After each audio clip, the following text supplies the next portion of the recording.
now reconvene to the regular meeting of the Board of Education at 7 p.m. with Blair, Cruz, Na, Orozco, and Fikes present. Before we begin, please silence all electronic devices and note that these proceedings are being recorded. Pat. The board met in closed session from 6 p.m. to 6:25 p.m. regarding conference with legal counsel, existing and anticipated litigation, a student readmission, public employee discipline dismissal release, and public employee appointment elementary principals. The board voted to appoint Alpercy Bennett as principal of Butterfield Elementary School effective July 1, 2018 by the following vote. Cruz, Blair, Na, Orozco, and Fikes voting yes. No further action was taken, which requires public disclosure. Mr. Bennett, would you like to come up? Here's the new principal of Butterfield, folks.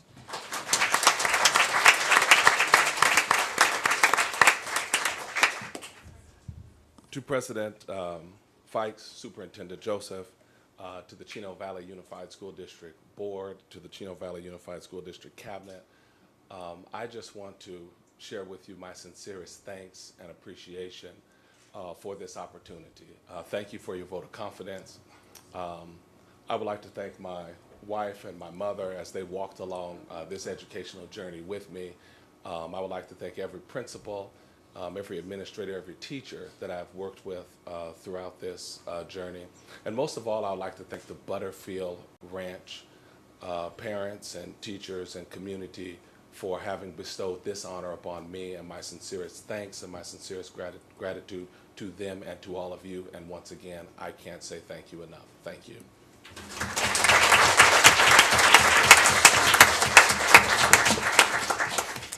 Leading us in the Pledge of Allegiance tonight are the 2018 National Rube Goldberg Machine Contest winners, our very own students from Lyle Briggs K through 8. Students?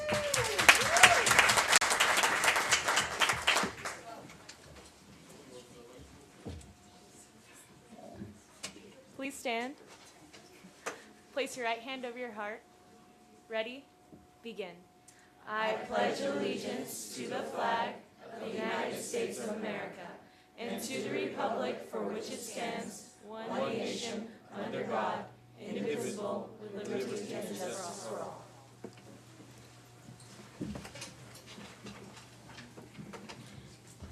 Mrs. Beauvais, will you share the contest background and introduce the students to us tonight? Good evening, President Fikes, board members, Superintendent Joseph, Cabinet, and our community. I'm honored to share with you this accomplishment of our Briggs Scholars. On April 21st, these scholars competed in the National Rube Goldberg competition in Chicago under the facilitation of Miss Danielle Weinstein and Mrs. Danielle Encarnacion. Our scholars manufactured a machine that pours a bowl of cereal. They spent 224 days and over 1,000 hours testing, constructing, redesigning this machine so that it was consistent and reliable. Through this process, they have become experts in different areas.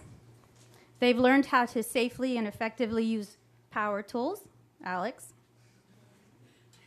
They've learned about the importance of precision and stability, while subsequently honing in on their critical thinking skills. More importantly, they learned the meaning of teamwork and the art of revision.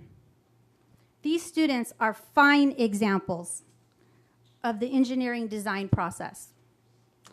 With their teachers today, they'd like to share with you their winning experience from our region to national.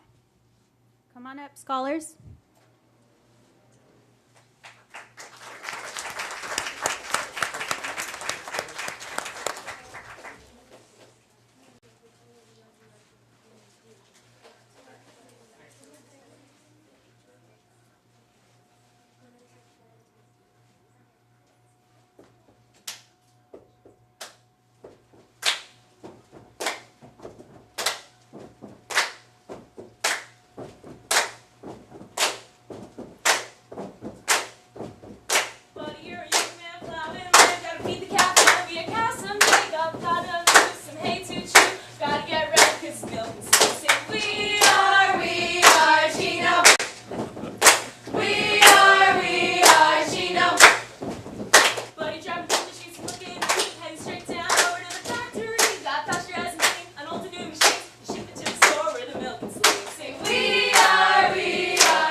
So is this on?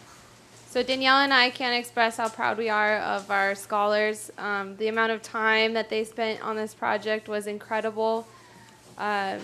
We love you to pieces, even though nights they're like, one more hour, one more hour. Come on, it's 9 o'clock. I gotta go to sleep. So we'd like to show you what the project actually looked like. So here's a video of it.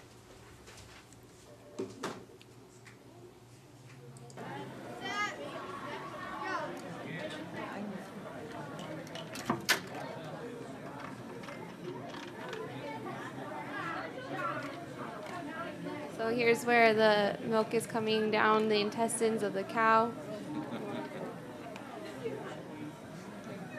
And then it gets sent over to the factory where it's packaged, processed, and pasteurized. And somebody then purchases it at the store, goes home, and enjoys a nice bowl of cereal. And then after their bowl of cereal, nature takes its course, and then you wind up with a toilet bowl of cereal.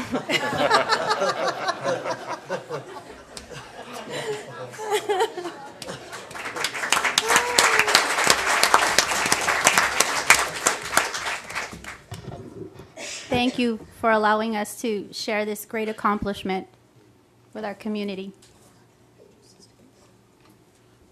Would you like to introduce your students? Or they can come up, whatever you like. Sydney Reyes, Jasmine Kodo, Lindsay Moo, Hayden Garcia, me llamo Alex Enriquez, Camila Salas, Haley Ordonez, Ruby Landeros, Sofia Vasquez, and Carolina Salas.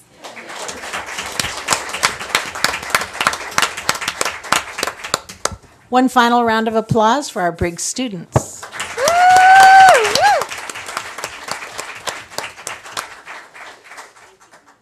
Thank you.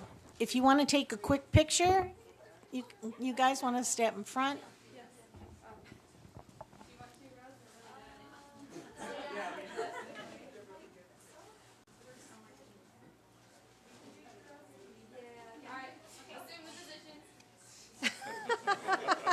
You already have it, huh?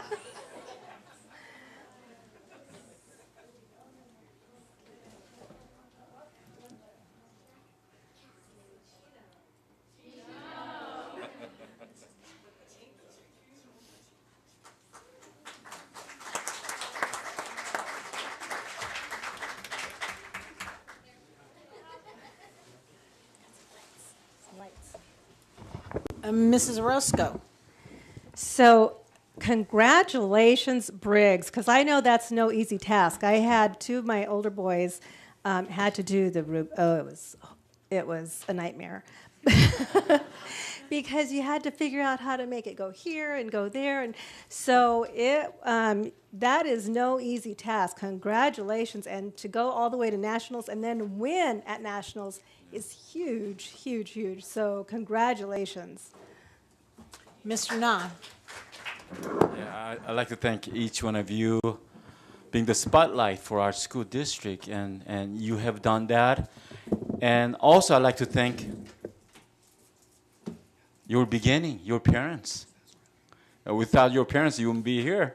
So I'd like to give a big round of applause for the parents here. Thank you. And I want you to use your talent, your wisdom, your knowledge to love others and encourage others, like what your teachers have done at this time. I happened to be at Major G meeting with our lovely teachers, and they were always concerned about your well-beings. It wasn't about them, it was about you. So I'd like to really thank our teachers and leadership at the school, being truly a one family. Thank you. Mrs. Blair.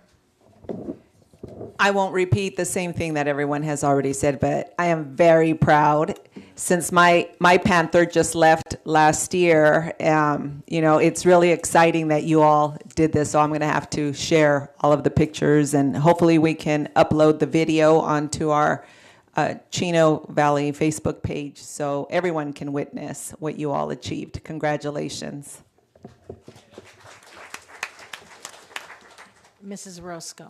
I've got one question. So I just saw the picture that was coming around, and the setup was huge. So is this the same one that you used from the very start?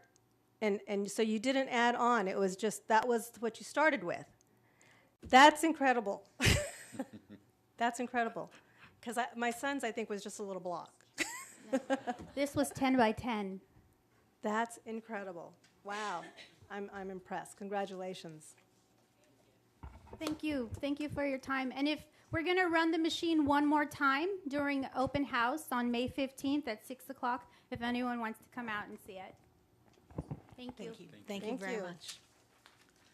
Dr. Grace Park, would you please introduce the final presentation? Madam President, members of the board, Superintendent Joseph, Cabinet, and community. We have our 7th and final update to the board on our local control and accountability plan. Our annual update to our board this evening will be on the progress of Goal 2, which is tied to State Priority 3, parent involvement, Priority 5, student engagement, and Priority 6, school climate. Here are a highlight of our actions and services to actualize Goal 2, which is for staff, parents, families, and students to be connected and engaged to their school to ensure student success. This year, we served 698 families with a variety of resources at our Hope Resource Center. 1,011 families accessed the care closet for basic needs like clothing, toiletry, and shoes. We had 28 unaccompanied homeless youth who were assisted with college and career readiness counseling with assistance with filling out a college application, career planning, and also completing their financial aid documents. And 80 of our homeless students benefited from free tutoring this year. At our health clinic, we've seen 850 patients as of April. 2,500 unduplicated services were provided, and 1,500 vaccines were administered to our high-need students. With our Attendance Counts campaign, you can expect banners at every one of our schools, and our school district has been recognized 4 times by the state of California for having a model school attendance review board for improving attendance while simultaneously decreasing dropout rates. We've made 900 home visits and held 96 SARB hearings this year to work with families on improving attendance. To support our foster youth, we have 1 dedicated counselor to support our youth for a variety of needs. 44 have benefited from free tutoring services, and exciting are our 6 seniors who will be pursuing post-secondary education.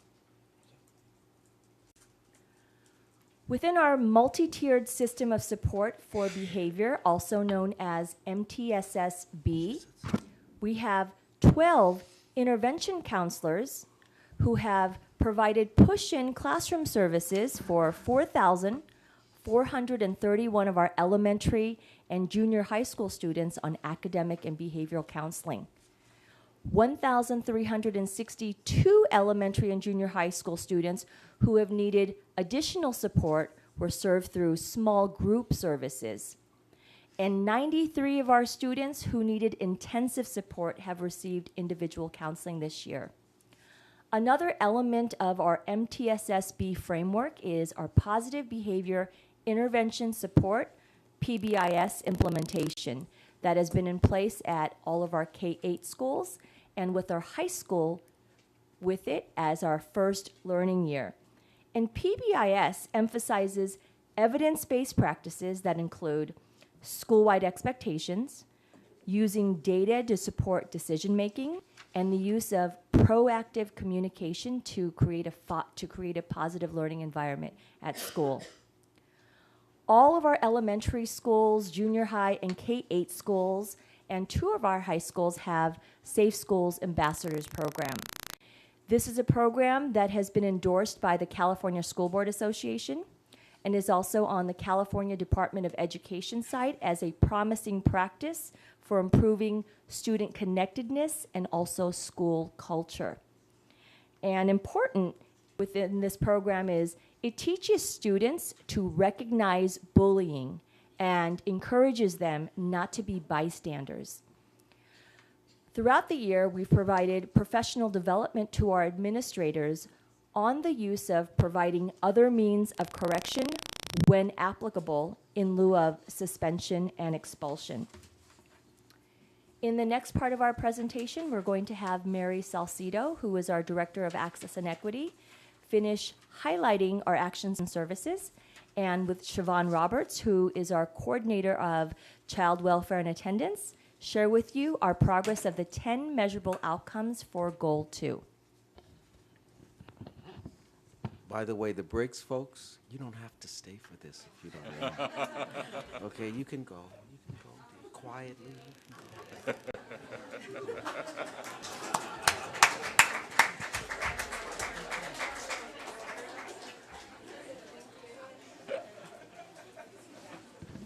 They were so polite. Yeah.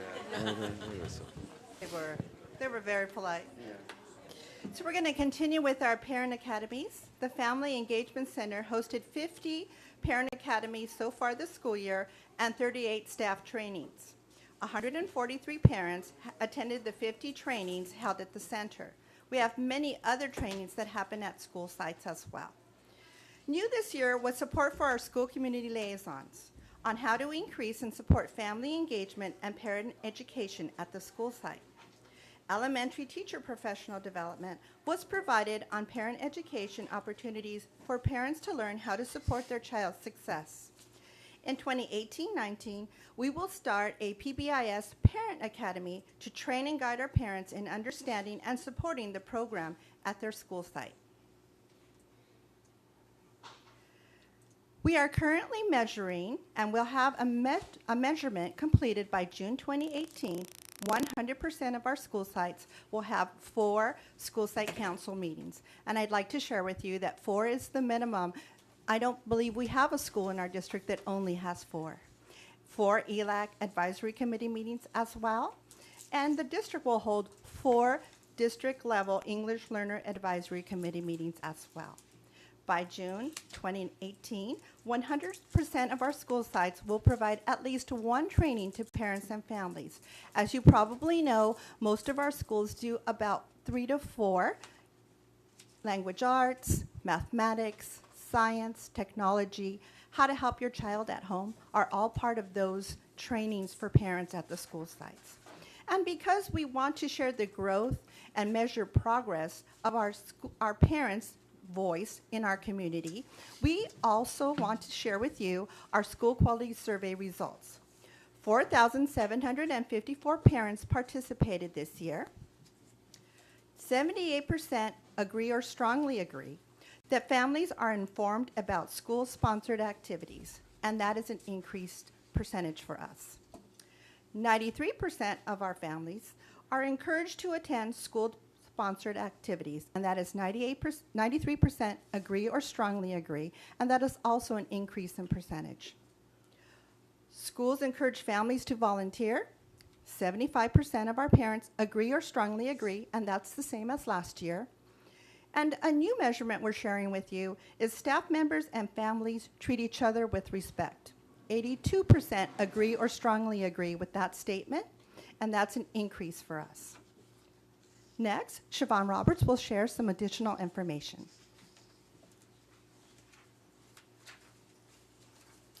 To continue with Goal 6, School Climate, we'll look at the progress made in 3 metrics or 2 metrics areas.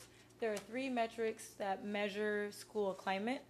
The first being the California Healthy Kids Survey, which was presented to the board on March 1st. and the other two are expulsions and suspensions indicated here.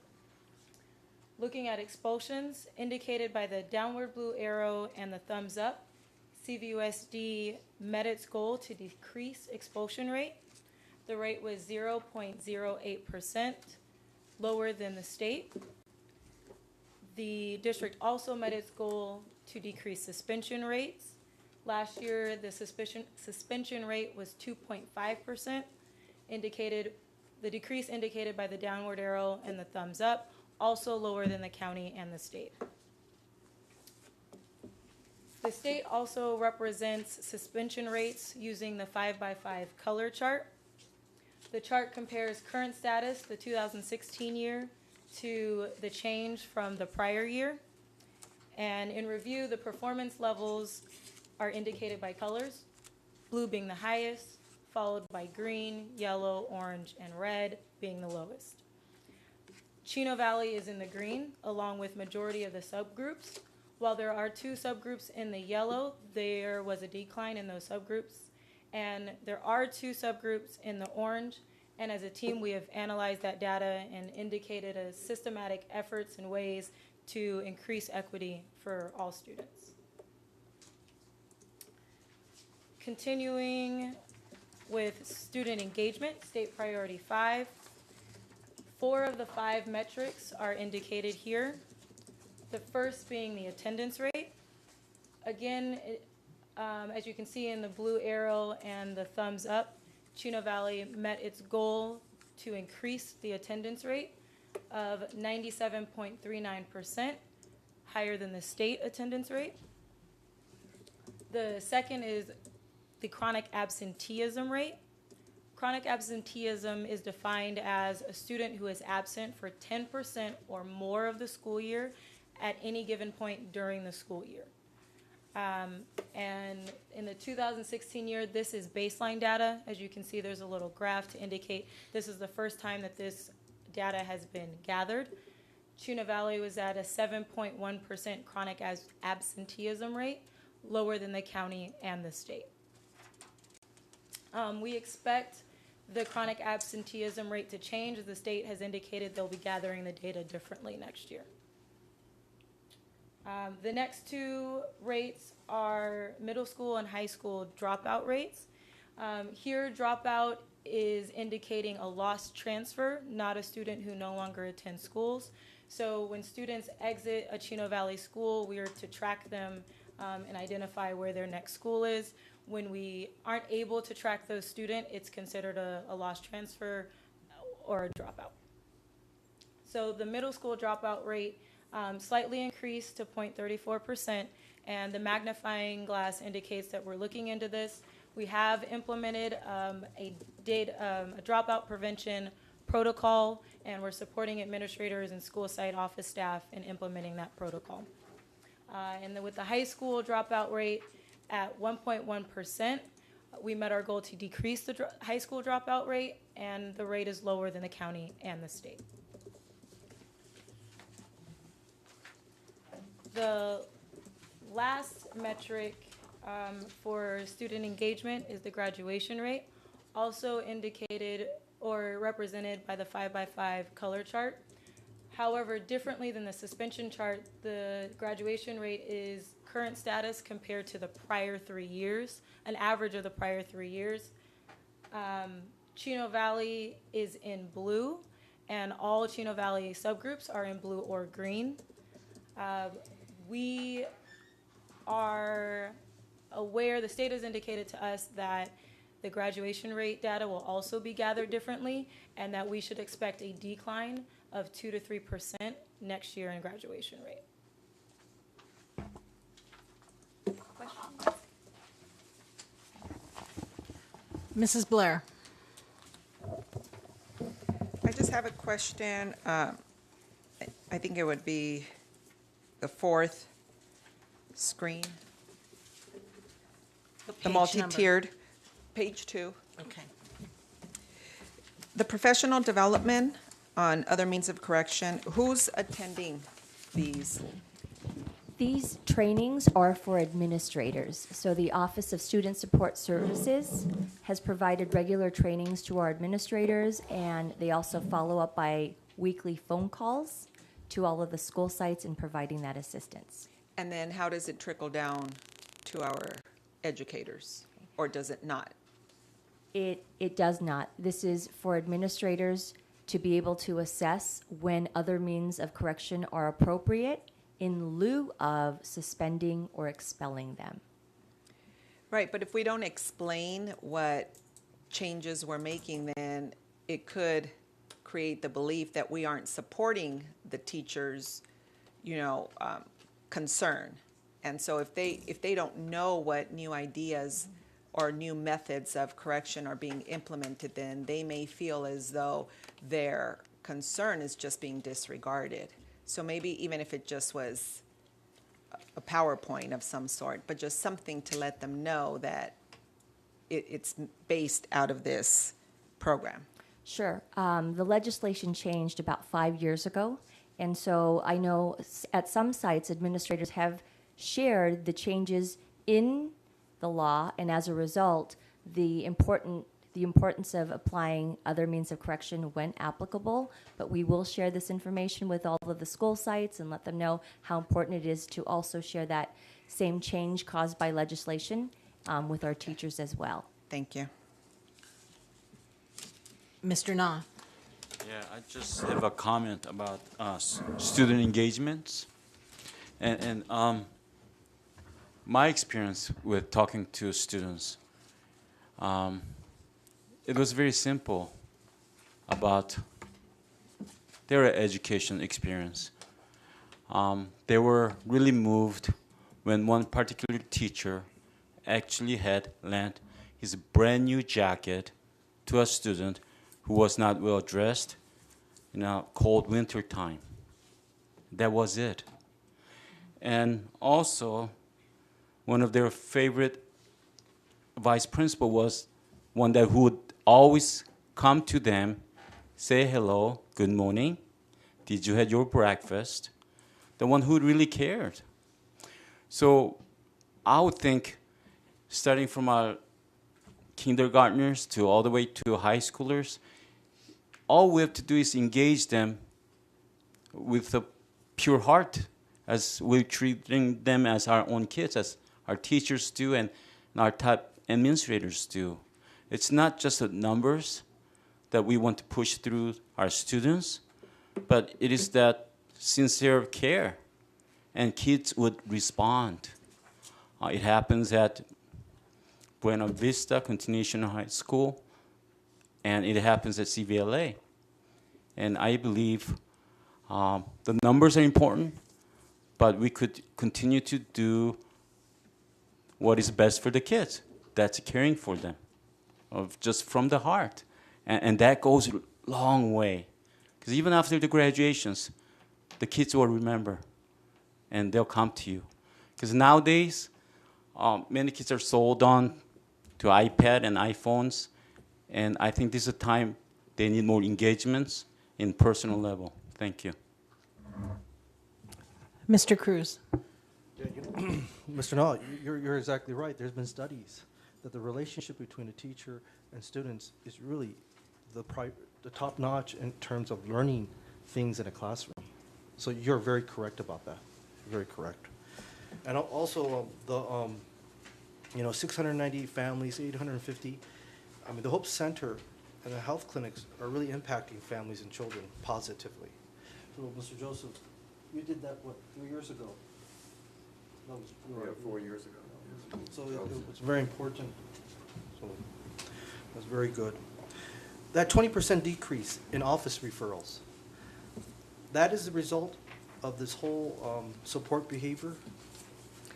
I can't say that the 20% is a direct correlation of multi-tiered system of support. However, with the great instruction that's going on in the classrooms, we know that when students are highly engaged, they're going to be more on task. With the implementation of PBIS, of having consistent expectations communicated and reinforced, along with the support of our behavior along with the support of our intervention counselors, have all contributed to that 20% decrease in office referrals since the last year. Yeah, that's pretty good. And then the 900 visits and 96 SAR, that is the bottom. But if we look at the top, you must be dealing with thousands of kids that you're verbalizing you're not going to school, so forth. And then, is that true? So you're dealing, this is a lot of work when it comes to that. That's what I believe. Because if you're dealing with 900 visits, that also means you're dealing with thousands that you're communicating with kids that you gotta behave. So this is a lot of work. Yes, it's a lot of work. Yeah. And then you have, what does this actually mean? Decrease in, what is it? Decrease in middle school dropout. That means they don't go to school anymore and they left? That surprises me, that a kid could drop out in middle school. It's actually, they didn't drop out of school.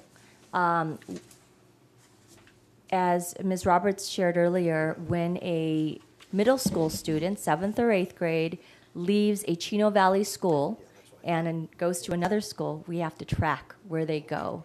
And in some circumstances, we're unable to locate where their second school is. And when we're not able to locate them and enter the next school that they're attending, that counts as a middle school dropout. Like, for instance, they go back to Mexico. You don't Sure. know. Yes. Thank you. Then all the questions that are left are mine.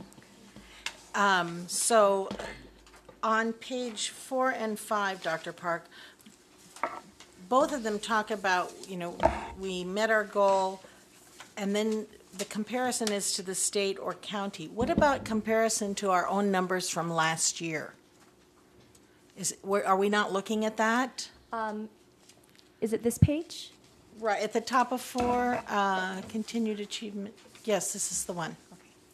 Yes, we always compare how we do versus the year before, and that downward arrow represents that in comparison to how we performed last year with expulsions, we saw a decrease. But you're not indicating what we did last year on here. Correct. Okay. Would you like that number? I would like that number. In all of the cases, I'd like to know, I'm happy that we're exceeding the expectations from, or exceeding the performance from the county and the state, but I'd like to know what was the level of increase exactly for our district. So you don't have to come up with it this second. I have it right here. I Oh, have it right here. perfect. Okay, Perfect. so with expulsions, our 15-16 rate was 0.09%. With suspensions in 15-16, it was 3.2%.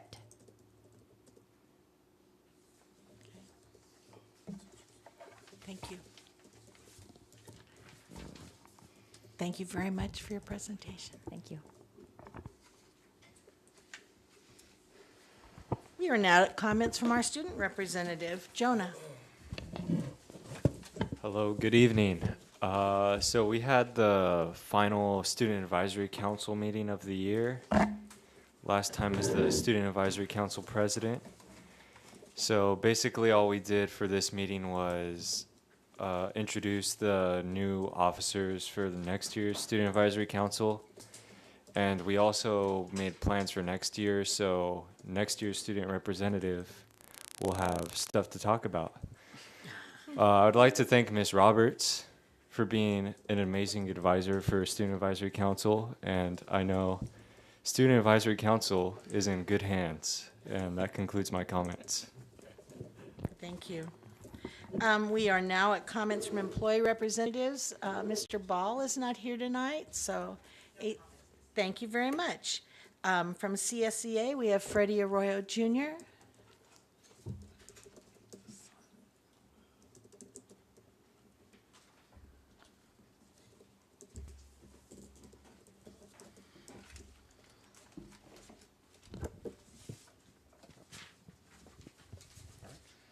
Good evening, Superintendent Joseph, President Vice, board members, cabinet, community. Once again, my name is Freddie Arroyo Jr., and I'm the Vice President for CSEA. I'm on here on behalf of our President, Daniel Hernandez, who cannot be here with us tonight, I just have a quick announcement to make. CSCA will be celebrating our Classified Employees School Week, May 20th through the 26th, throughout California. There are 230,000 classified employees in the districts throughout California, from custodians, grounds, food service secretaries, and so forth. So please look forward to that coming up in the next couple of weeks, and thank our classified workers. And also, too, I just want to congratulate Mr. Al Percy Bennett for his job at Butterfield Ranch Elementary. We look forward to work with him in the future and soon. Thank you.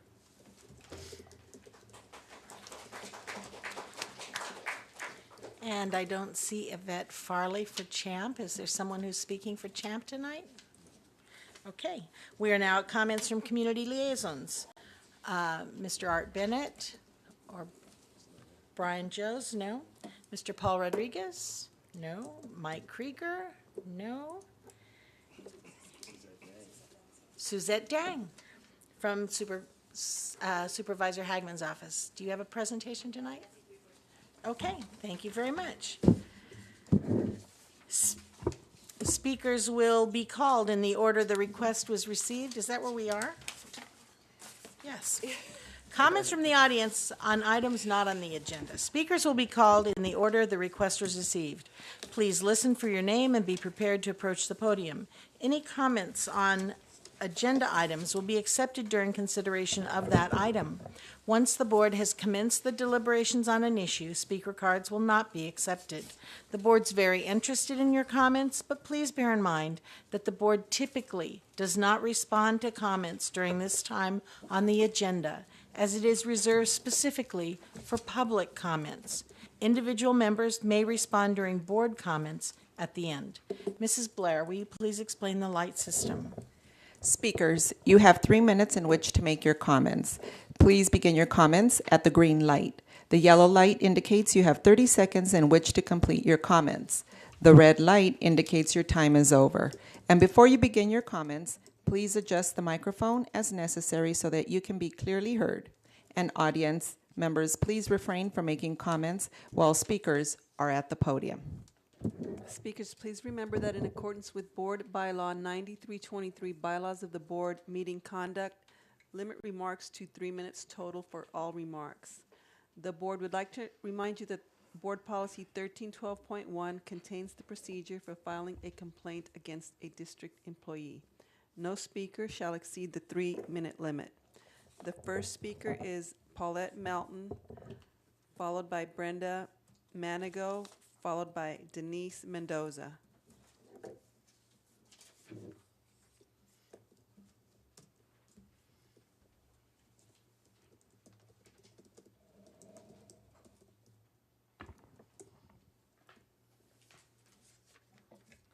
Greetings, Superintendent and honorable members of the Chino School Board. My name is Paulette Melton, and I'm here to discuss the new sex education AB 329 that passed in 2015. It has come to my attention as a mother of 2 daughters, ages 7 and 10, miracle children. As you can see, I'm not a spring chicken. That I've been seeing negative snippets of information floating around the internet, photos that are graphic enough that need to be blurred for our Facebook viewers. Now I've seen on patch.org what has transpired there. I've also read about Cupertino and the parents showing their disapproval, and San Diego is following in the same path. However, here in Chino, it has been quiet as to what curriculum has been purchased or if one has been selected. I understand there may be 3 books you can choose from: Positive Prevention Plus, Rights, Respect, Responsibility, Teen Talk. I also understand that these should be taught starting in junior high. However, there seems to be a loophole where it could be brought down to lower levels, and if so, would it be teaching all, it would cause them to teach the whole course in its entirety. I did take the time to look at these books and the slideshows, some videos, and also where the teacher should interject questions to start a dialogue. The books are explicit, extremely provocative. It was written with too much suggestion. The entire approach was all about perform and not inform. I understand they wanted to lower the STDs. However, I'm slightly confused about abstinence when it's not being part of the curriculum, and there's more confidence given to the condom, which I'm sure some in this room can vouch did not work for them, hence pregnancy or other consequence. I'm also concerned about the teacher that could possibly go rogue and interject their ideology and a subjective point of view. If the curriculum read more like a scientific point of view, discarding words such as pleasure that I noticed were strategically placed in various parts of the books, even starting in the first chapters, it sets the stage or groundwork to start changing the mindset of the child to their feelings, not as a scientific point of view. My other concern would be about parental rights. We as parents have a fundamental right to guide our children in various forms of educating them. I believe this is recognized by the U.S. Supreme Court and here in California as well, or maybe I'm mistaken of what I've read. I'm simply a mom who loves her children, loves the children who have no voice, who wants something in regard to this curriculum to be placed on an agenda for discussion in June. That is it. Thank you. Brenda Meningo, followed by Denise Mendoza.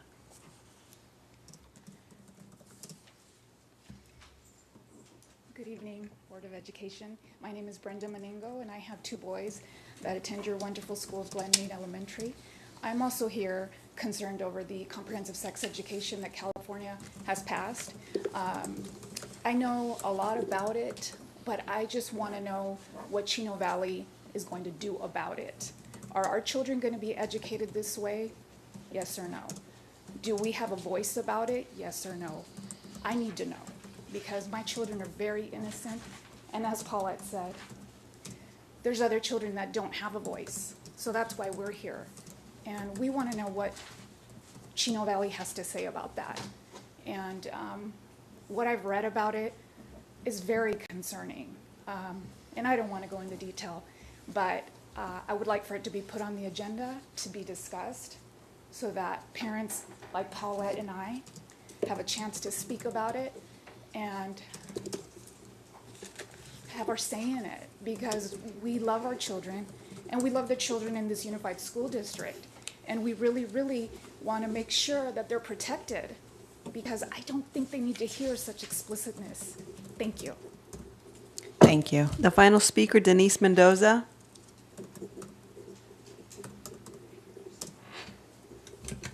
Good evening. My name is Denise Mendoza. Good evening, board members and superintendent. I'm here tonight on behalf of the student advocate representing several of your freshman students at Don Lugo High School. We know that you were all aware of the poor supervision provided during the freshman football season, which resulted in severe sexual conduct carried out by a few of the players and witnesses by the 45 to 50 players of the team. We know that you are aware of the sexual conduct that took place on the school buses, football fields, the weight room, ultimately in the football classroom, during the sixth period where the students were left unsupervised for several days. So the school year is almost over, and most parents are unaware what their children were exposed to. The federal requirement under the Title IX is that upon the completion of investigation, the school must notify the victims, in the case of the victims, of the outcome of the investigation. In this case, none of the students had received notification, as a matter of fact.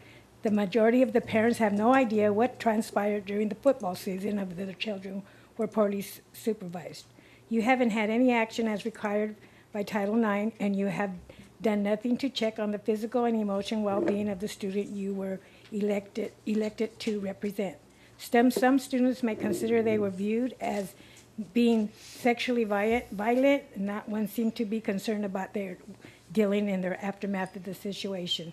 Ms. Blair, we read in the Champion that you recuse yourself from a pertinent vote in February. Please know that you shouldn't be conflicted about your role as a mother, as your responsibility as a board member, because of all of you took an oath, advocates of the academic achievement of the students of your community while doing is necessary to ensure their safety.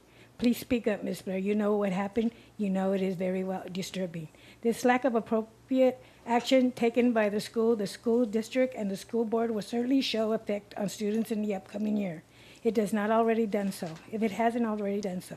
Nothing has changed on the campus. That means you have made a decision not to accountability upon those who are paid to provide proper supervision, and this to the students and should be in concern of the parents in Chino Unified. Your failure to act will be ignored by the community. You lack of concern, completion, discard, and the serious matter will result in the heavy financial burden against this district. Your community should be very concerned about that. It is a tragic with no such talk about school safety and the prevention of sexual harassment. You all choose to look at others in your lack of action. Send a clear message to the Don Lugo as soon as we will receive your response. Thank you. We are now at changes and deletions. Pat, are there any changes or deletions? The following changes and deletions are on the agenda. Item 2A1, Human Resources, revisions to the superintendent salary schedule, page 9. Correct so that the crossed out amount under step 1 is placed under the correct column, step 4. Copies of the corrected salary schedule have been provided. And item 3E1, Human Resources, certificated classified personnel items, page 171. Insert the word retirement above the name Ron Mead. Thank you. We are now at action items. Pat, please announce the first item. Item 2A1, revisions to the superintendent salary schedule. Recommend the Board of Education approve the revisions to the superintendent's salary schedules. Are there any speakers? There are no speakers. Pursuant to Government Code Section 54953, Subdivision C3, the Board provides this oral summary of the salary increase recommendation for the superintendent's salary schedule. Position of the local agency executive is superintendent. The term of the new salary schedule will remain until a time that the Board revises it. The recommended revised superintendent salary schedule increases the amount of Step 4 and adds Step 1, 2, and 3 as follows. Step 1 is $265,237. Step 2 is $270,542. Step 3 is $275,953, and Step 4 is increased by $5,519 from $275,953 to $281,472. There are no other elements of compensation recommended as part of this salary increase. With that, board members, may I have a motion? A second? Moved by Ms. Orozco, seconded by Mr. Cruz. Comments, questions, or discussion? Hearing none. All in favor? Aye. Opposed? Preferential? The motion passes with a vote of 5-0. Next item. Item 2A2, consideration and approval of employment contract for a new superintendent of the Chino Valley Unified School District. Recommend the Board of Education consider and approve the proposed contract of employment for Norman P. Enfield, EDD, as the superintendent of the Chino Valley Unified School District, effective July 1, 2018 through June 30th, 2022. Are there any speakers? There are no speakers. Hearing no speakers, I'd like to make the following oral report relative to the contract. The board will consider the employment of a new superintendent and approve his employment contract.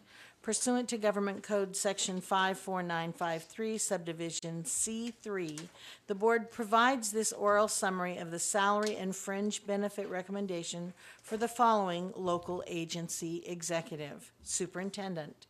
The term of the new employment contract between the district and the new superintendent is July 1, 2018 through June 30th, 2022. The annual salary to be paid to the new superintendent is $265,237, and other elements of compensation listed in the contract are a health and welfare benefits cap of $8,201 annually, and membership dues to the Association of California School Administrators and American Association of School Administrators for a total amount of $2,292 annually. Now with that, may I have a motion? So moved. Second. Moved by Mr. Na, seconded by Mrs. Orozco. Any comments, questions, or discussion? All in favor? Aye. Opposed? Preferential? The motion passes with a vote of 5-0. And Mr. Joseph would like to speak. Yes, on behalf of Dr. Enfield, he asked me to thank the board tonight for approving his contract. He could not be here We have a couple of distinguished schools, Chaparral and Country Springs, that are being honored tonight, so he's there tonight. But he will have comments to make, I'm sure, at the next board meeting. So thank you on his behalf. Thank you very much. Item 2A3, Declaration of Need for Fully Qualified Educators for the 2018-2019 school year. Recommend the Board of Education approve the declaration of need for fully qualified educators for the 2018-2019 school year. Are there any speakers? No speakers. May I have a motion? So moved. Second. Moved by Mr. Na, seconded by Mrs. Orozco. Is there any comments, questions, or discussion?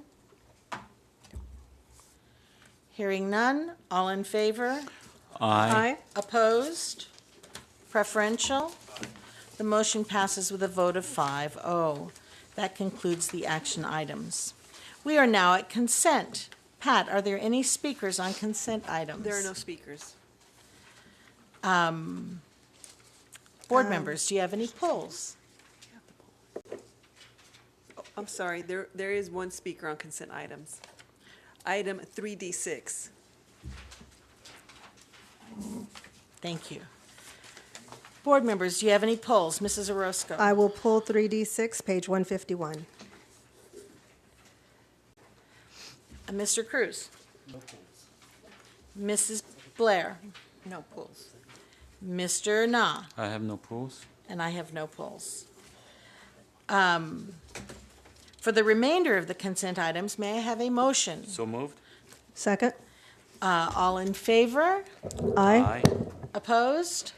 I am opposed to just one item in the consent calendar. So I know that I have to oppose the whole thing. So I'm opposing the whole thing, but I want to make it clear that retirements and other items in there are not what I disagree with. There's only one item in there, so. But So that should have been pulled. That's okay, no, because there's other individuals in that whole thing, so you can't just pull the one. So I just wanted that, but I'm voting no. So 4 yeses, 1 no on the consent. And you're just making this side Correct, statement? yes. All right. So then we will go to the item 3D6, page 151.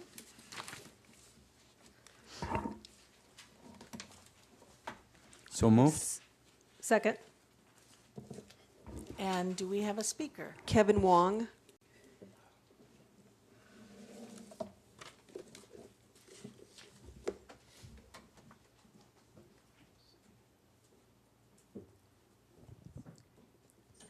Excuse me. Oh, that's right. You also only get 3 minutes.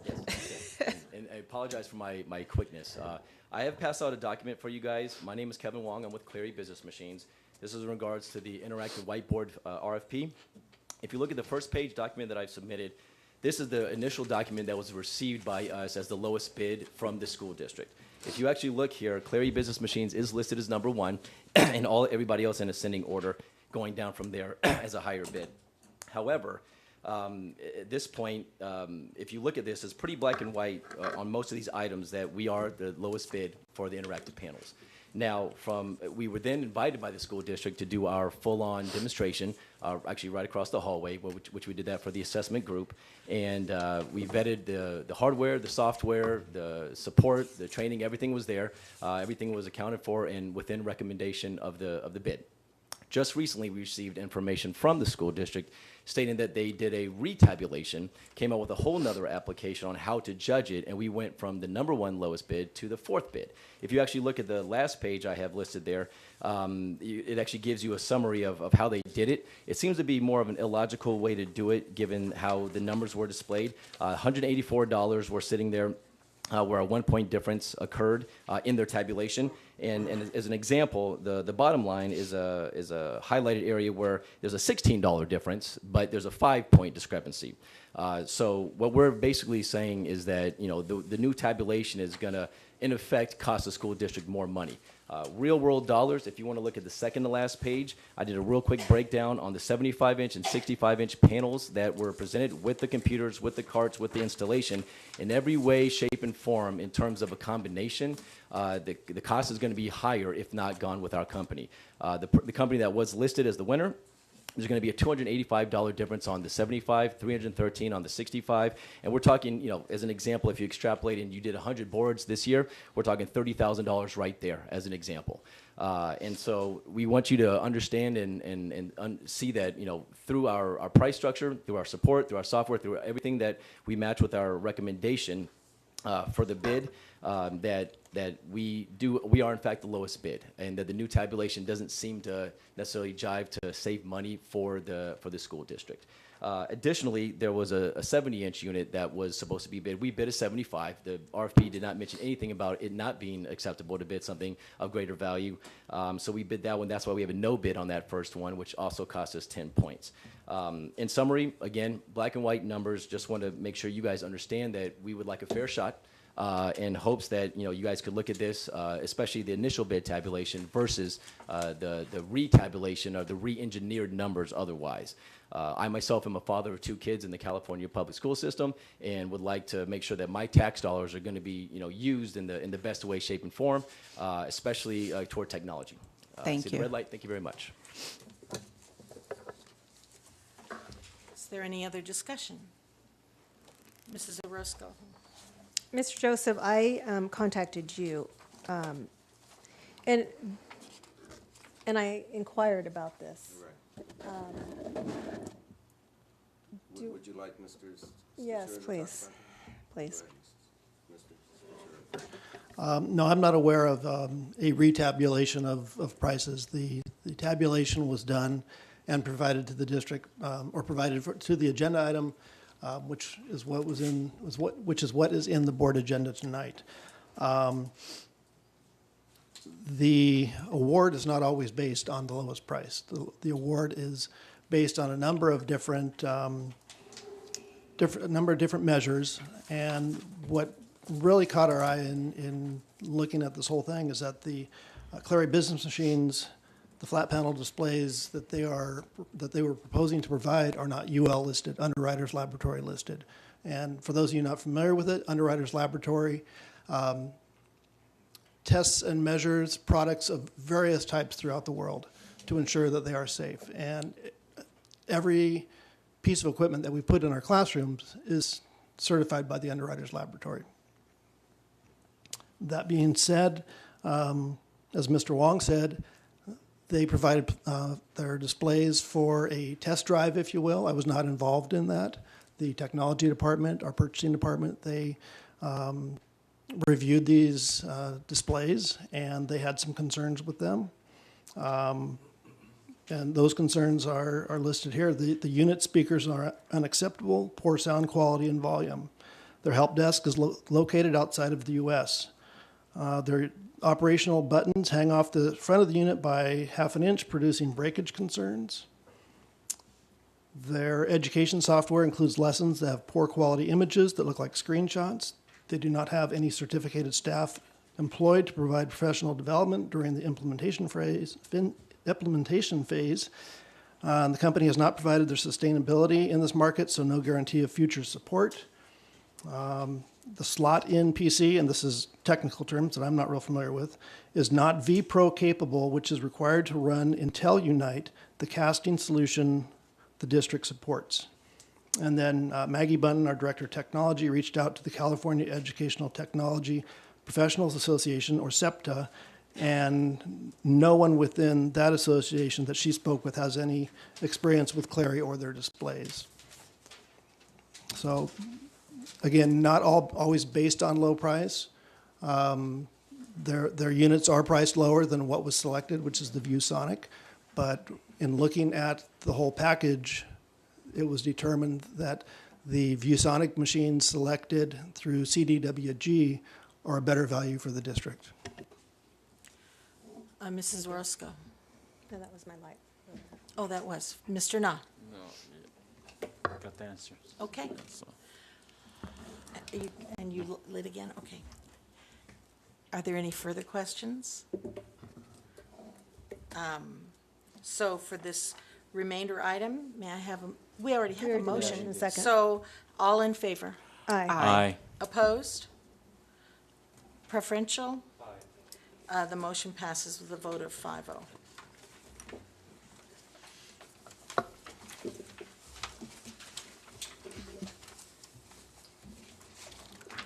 We are now at information items.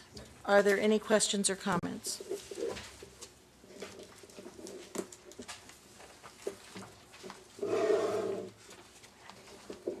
Hearing none, we are now at board member and superintendent communications. Mrs. Orozco. All right. So let's, once again, start with the retirements. We have for certificated, Mr. Ron Mead, 29 years of service, assistant principal at CVLA. He's going to be greatly missed there. Moving on to Christine May, 22 years of service. Mrs. May was my second son's kindergarten teacher, and so it's going to be sad to see her leaving our district. Michelle Sones, 31 years of service, Country Springs, and Mrs. May was at Anna Borba. Pam Levitt, 30 years of service, and you're leaving us. Aw. So Mrs. Levitt from Dixon, and Donna Smith is 16 years of service from Dixon. Joy Wells, 33 years of service from Dickey. Jennifer Sinney, 5 years of service at Eagle Canyon. Denise Gomer, 31 years of service at Hidden Trails. Joan Kadami, 28 years of service at Wickman Elementary. Bradley Morton, wow, we've got a lot of people with a lot of years of service. 30 years of service, special ed teacher at Townsend. Steve Ball, I can't believe that was a secret. That was a surprise to me, anyway. 17 years of service, ACT president. Dorothy Summers, 7 years of service, speech language pathologist. Robert Arroyo, 24 years of service, custodian at Canyon Hills. Doreen Jungley, we're going to miss her, 20 years of service, grant program support. And we're going to miss all of you. It's just that I start thinking of different people that I see. Cheryl Rollins Allen, 20 years of service, billing specialist. And congratulations to you all. That was a lot of years of service that you've provided our district, and we just want to thank you. And I know you've touched a lot of hearts, a lot of kids. As I said, Mrs. May was my second son's kindergarten teacher, and so we just want to wish you well and have a wonderful retirement. And, well, I was getting to that one. And just a reminder that we will be having our employee retirement and recognition dinner along with the Hall of Fame on May 22nd, Tuesday at 4 p.m. So please be sure to submit your RSVP. I think the deadline has been extended. We have quite a large number of already replied, but just to give you an idea, we have 95 retirees. And we also honor our employees for the length of years, and we have 292 honorees, and then we have 4 Hall of Fame people. And so please submit your RSVP so that you can be recognized. And that will conclude my comments. Thank you. Mr. Cruz. Dr. Park, the new courses, are they piloted before it becomes an official course?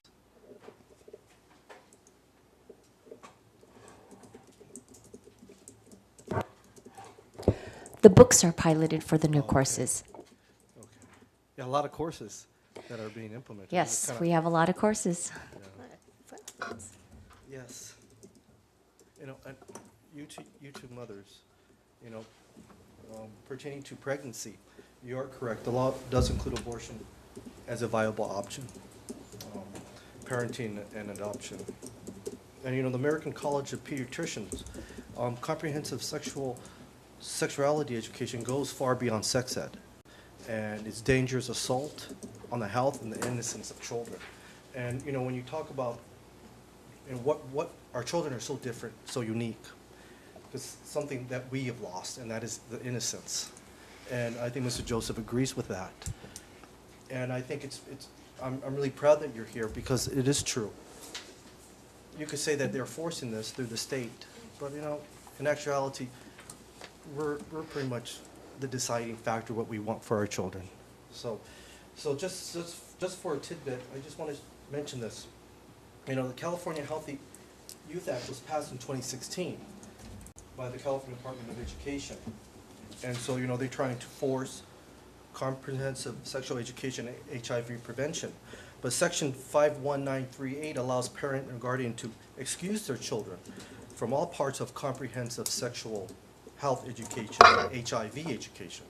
However, Education Code 519329B does not excuse your child from instruction materials or programming that discusses gender, gender identity, gender expression, and sexual orientation. So, you're correct, you've lost your parental rights to the state of California, but however, you do have permission to tell your child that you disagree with the program after the fact. The MSD-5, the Diagnostic Statistical Manual of Mental Disorders of the American Psychiatric Association, reports that as many as 90% of boys who are confused about their gender identity will come to accept their biological sex by the time they are adults, as long as they are not encouraged in their confusion. So, a lot of this, it's almost like an underlining agenda, trying to change culture, trying to, boy, girl, father, mother, daughter, son. Oh no, there's other things too. So, it's insidious. And I'm really proud that you're very vigilant to see this, because you got to nip it before it's too late, like anything else. If we're too soft at the beginning, then it becomes too late, because history has shown us what happens when we just relax. So I'm very proud of what you guys are doing. Mrs. Blair. I want to congratulate Briggs again on their national recognition. And I also want to address the speaker tonight. I can't remember her name. Yes, I am very aware of what took place at Don Lugo. It has affected me for months. I have been absent from my duties on this dais,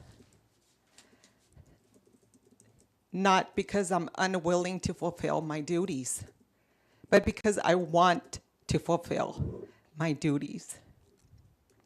And my pleas have gone unanswered. My emails have been kept track of. I was told I've sent a total of 90 emails. My fellow board member here says, loss of innocence. There was a lot of loss of innocence through that whole series of months and situations. He says to parents, stay vigilant. I'm sure that the parents of the students that were not properly supervised for months would have appreciated to know what was going on so that they may stay vigilant. I am one of those parents, and I have struggled for months to decide what to do. Not because I'm afraid for myself, but there are minor children, there are students there for whom we have not advocated for, and they will pay the price. Mine has already been paying the price because I'm a board member. So of course, anything that is shared, that occurs, that is investigated, oh, it certainly must come from me, therefore it must have come from him.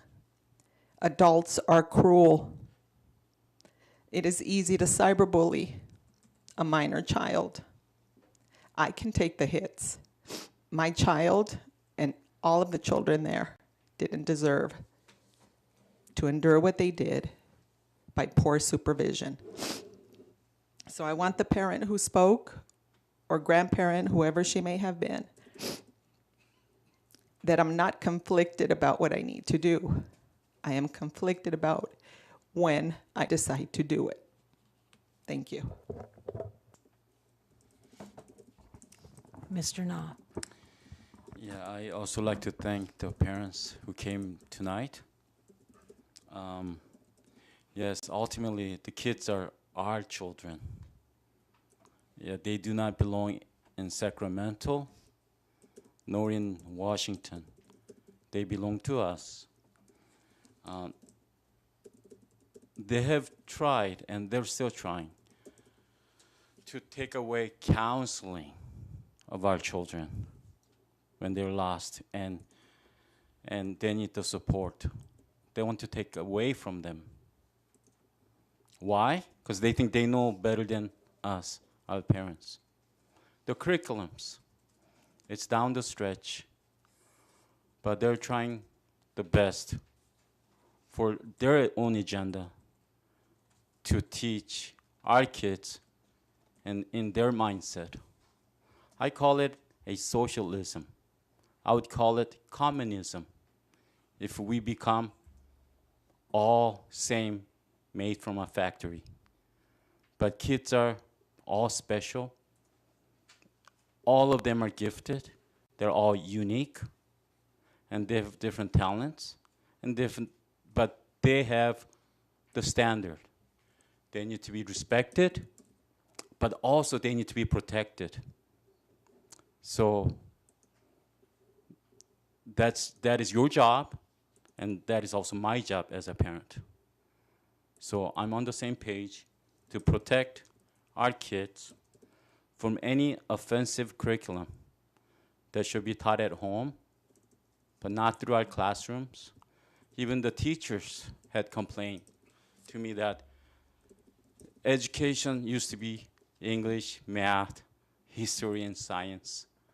So I think that's how I believe with our teachers, that it should be kept in home, some of the materials that are offensive and very private.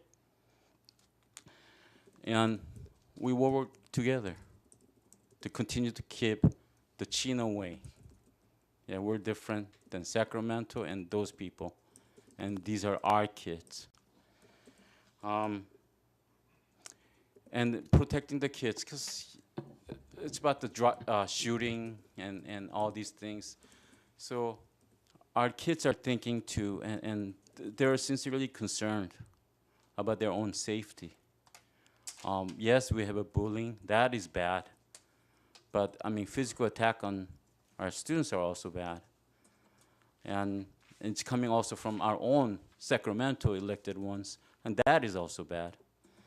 Then this morning, I was listening to a news where he said Planned Parenthood kills 32,000 babies a year. Of course there's an excuses. There's always a reason why it should have done. But dead babies are dead babies. They're not alive anymore. Every year, 32,000 innocent lives are lost. Why? Because some people are smarter than us. And they're making that decisions for us. And we're here to protect kids from where? When? Our high school seniors who started driving, they said, Mr. Na, now I'm paying 3 times than my parents of our insurance policy because I'm a youth. So where's the support for our youth? They get penalized. The innocents, the unborn babies who couldn't talk, they get perished because some people thought they were smarter. In this planet on Earth, there are one side, then there's another side. One excuse, and there's other excuses. One emergency, then there's another emergencies. But the fact is, there are 32,000 innocent babies are being killed every year. And they call it Planned Parenthood. I would call it Planned No Parenthood. If you have no kids, you're not a parent. So I'd like to thank both of you for coming up and come to protect your kids. And I feel the same way. I'd like to thank CSA. They have participated in a corporate challenge that's held at Ayala Park on Saturday. And I think one of our runners came in second. And it was an awesome event. This is where not younger people per se, but old people like us get to play. They get to play volleyball, they get to play basketball, and they get to also run. But it also helps us because it takes us away from the work and think about our own health and being together with others. So let's celebrate life and let's maintain the goodness that's happening in Chino that is different than different parts of California. There's a time when we have to stand up. I think this is the time that we need to stand up. Thank you. Mr. Joseph. On a little more mundane note, congratulations to Chino Hills High's percussion team for taking first place with a record score of 98.775 at the Winter Guard International World Championships in Ohio. The contest features elite teams from throughout the world. Ayala High's percussion team came in fourth in the same division. Chino Valley Unified School District will be well represented at the 2018 World Finals of the Odyssey of the Mind competition to be held May 23rd through 26th in Iowa. A team from Canyon Hills Junior High and a student from Rolling Ridge Elementary School have qualified for the final level of the Creative Challenge Contest based on their scores at the recent California Odyssey of the Mind state tournament. We may be nearing the end of the school year, but there are still plenty of special events on our calendar.